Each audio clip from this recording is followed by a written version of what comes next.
untuk education dan riset diharapkan dari situ bisa spin off dan spin in.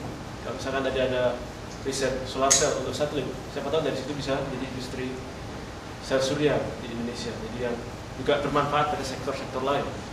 Dan saya belum menyebutkan aplikasinya, jadi untuk dalam industri jasa misalkan untuk pengamatan hutan dan sumber daya alam dan segala macam. Jadi ruang lingkupnya pelaku dalam hal ini mahasiswa sebagai pelaku utama, mahasiswa di Indonesia. Dan pembimbing, nah ini yang sebetulnya antara lain kita harapkan dari teman-teman baik di Indonesia maupun di Belanda. Jadi misalkan kita yang ada di sini bisa melakukan bimbingan jarak jauh sesuai dengan bidang yang dilakukan, yang bidang kita. Misalkan saya sensor, yang lain ada computer engineering dan segala macam. Nah, partner ini adalah pihak-pihak yang terkait langsung, yang sistemnya bisa digunakan pada nano satelit itu. Misalkan kita bisa mengajak PT Dirgantara Indonesia untuk uji apanya saya kurang tahu, elektromagnetik misalkan dan segala macam. LEN, lembaga elektronik PT LEN untuk sel suryanya dan segala macam. Nah, sponsor ini misalkan usaha-usaha yang tidak terkait secara langsung, tapi misalkan bisa memberikan support finansial seperti industri-industri telekomunikasi, misalnya industri minyak, Medco misalnya, atau PLN, misalkan bisa memberikan sponsorship. Kita punya calon-calon direktur PLN di sini. Dan kegiatannya sendiri saya sebutkan secara jadi workshop, internship, konsep pengembangan satelit dan kemudian kompetisi. Dan jadi berikutnya apa? Jadi penggalangan partner. Jadi yang jelas kami sudah mematangkan proposal bertiga, dan kemudian penggalangan partner ini ininya nanti kita sebar mungkin lewat jaringan yang dimiliki oleh teman-teman, Mas Agung, Mas Zulkifli, Elektro dan Material, Mas Koko ke Brawijaya, Politekniknya maupun universitasnya, UPH, nanti PDKP juga, PLN, dan ke berbagai macam perguruan tinggi, ya, promosi dan juga ke industri. Dan kemudian pengorganisasian, bagaimana kita bisa membuat suatu organisasi lembaga yang sifatnya fluid tapi juga tetap solid. Dan kemudian pencarian sponsor, dan kemudian tentu saja interface, ya, website, kemudian promosi ke media, sesuatu yang penting juga. Jadi itu mungkin yang saya ajukan ke rekan-rekan sekalian secara sekilas.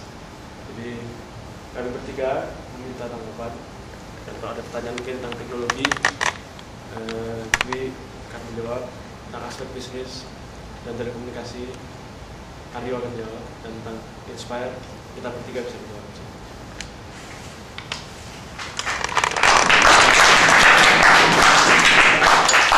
Kita punya sekitar 10 menit untuk tanya jawab. Silakan yang bertanya kepada tiga presenter kita hari ini.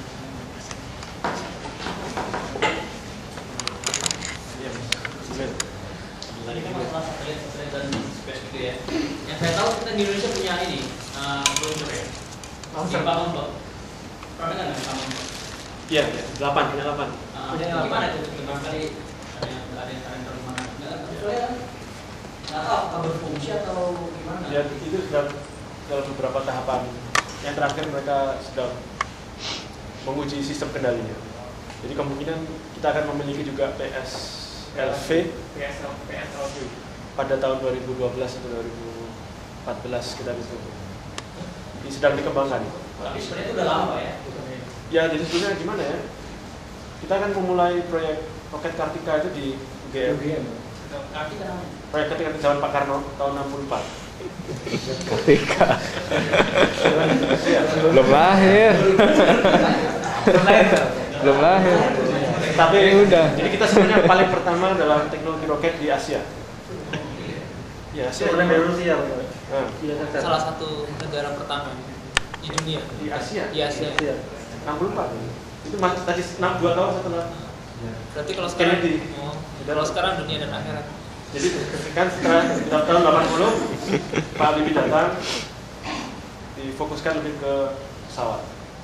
Jadi roket terkesampingkan. Sampai terakhir 90-an akhir baru mulai lagi. Jadi terakhir jadi kemudian mulai juga dengan lomba-lomba untuk anak mahasiswa, dan di UGM masih ada asosiasi roket amatir.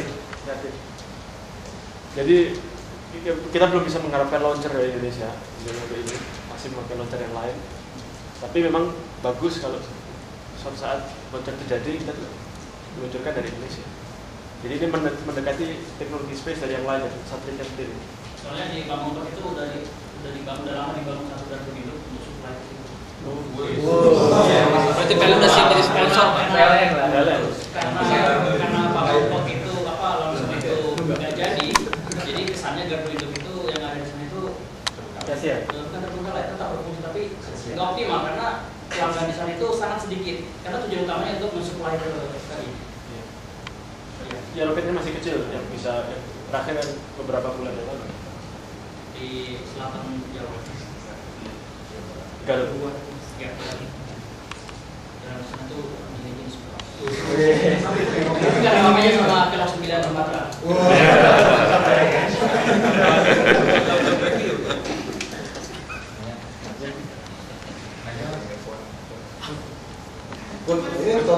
Ya udah. belum masih ada. Tanya ke Mas Aryo. Ini ISIS ini kan dimulai tahun 2006. Ya. Itu gimana? Profit nggak? Profitable banget. Jadi kebanyakan demand itu dari universitas atau Dari ada perusahaan juga yang ada beberapa perusahaan, masih belum terlalu banyak, tapi karena sekarang apa ya, apa sih nyebutnya, di dunia pengembangan nanosatelit ini masih banyak yang mengembangkan nanosatelit, masih banyak yang mengembangkan universitas. Jadi memang sekarang pelanggannya banyak universitas, tapi kemarin aja kayaknya baru dikontak NASA gitu buat ngembangin salah satu subsistemnya. universitas itu bayar ke Beli alat ya, beli subsistemnya. Jadi apa modal kita adalah kayak misalkan radio communication, itu adalah salah satu hal yang terpenting dalam pembangunan nanosatelit kan. Kalau nggak bisa berkomunikasi, nggak bisa ngirim data. Dan itu tidak semua universitas ingin mengembangkan itu sendiri. Mungkin universitas lain lebih fokus ke misinya, lebih fokus ke yang tempat lain. Jadi kita udah punya, kita jual. pernah nggak ada klien gitu ya, yang itu kliennya industri private sector, yang dia meminta seluruh full cycle dari pembuatan nanosatelit dari mulai awal sampai peluncurkan sampai penggunaan untuk operasional dia yang berbagai titik. Itu tujuan ISIS ke depannya gitu, ke arah situ. Tapi sampai sekarang belum ada. Ya? Tapi sampai sekarang baru dapat kontrak kayak dari mana untuk mengembangkan itu untuk apa? Yang tadi AIS itu untuk membuat satu contoh satelit untuk teknologi demonstrasi AIS itu sendiri. Jadi kita akan membangun dari semuanya satelit diluncurkan dan segala macam. Tapi ya karena proyek AIS ini sendiri juga dapat sponsor dari perusahaan-perusahaan Belanda yang lain untuk perusahaan research development gitu.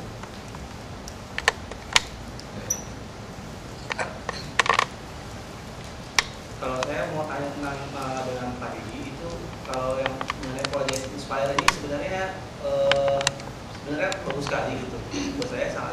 Saya pikir sangat prospek, sangat visioner lah istilahnya.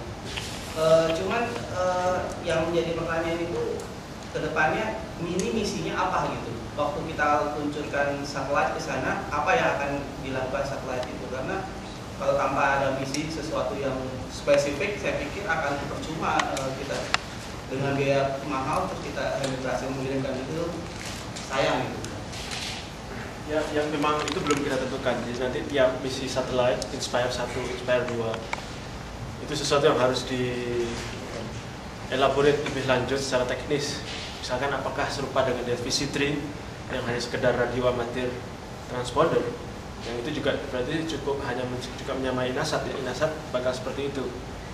Jadi kita ingin juga sesuatu yang unik. Tapi yang jelas awalnya adalah pertama namanya for research and education ya. Jadi pertama buat mahasiswa sendiri, buat mahasiswa dari berbagai ini membangun keterampilan mereka. Itu tujuan utama pertama. Yang kedua demonstrator teknologi tadi.